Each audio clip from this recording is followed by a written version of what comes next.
গতকাল আমরা ফেসবুকে পেয়েছি যে দোকান অনির্দিষ্টকালের জন্য বন্ধ রাখবে। তো আমরা আজকে এখানে বসছিলাম, বসার পরে কোনো ধরনের সিদ্ধান্ততে পৌঁছাতে না পেরে আমরা আগামী দিনে সিদ্ধান্তটা দেব। তাদেরকে বন্ধ রাখতে বলছিল যে ফেসবুকে আমরা যা পেয়েছি তা, কিন্তু এখন আমরা আমাদের এখানে এবং অন্যান্য শহরের সাথে চিন্তা ভাবনা করে আর দোকানদার ঈদ উপলক্ষেও আমাদের এখানে কিছু ট্রানজাকশন হতে পারে, সেই জন্য বন্ধ দিই নেই।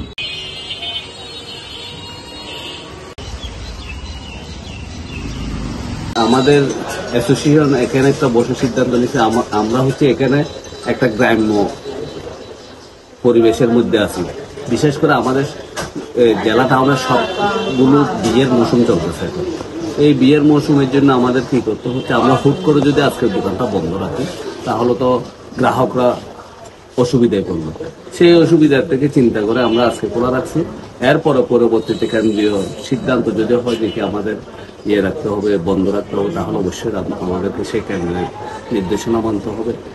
আরেকটা জিনিস আছে, সামনে হচ্ছে যে ঈদের মৌসুম। এখানে কিছুটা সবচেয়ে এই দুটোটা ঈদের মৌসুম এবং বিয়ের মৌসুম, এই দুটোটা চিন্তা করে হুট করে সিদ্ধান্তটা আমরা নিই না, সেজন্যই আজকে আমরা খোলা রাখছি।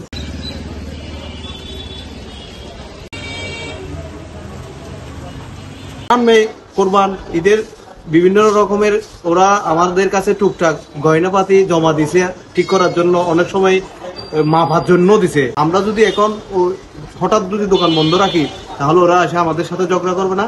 এখন কালকে তো শুক্রবার, এরপরে যেটা সিদ্ধান্ত আসবে ওটাই হবে।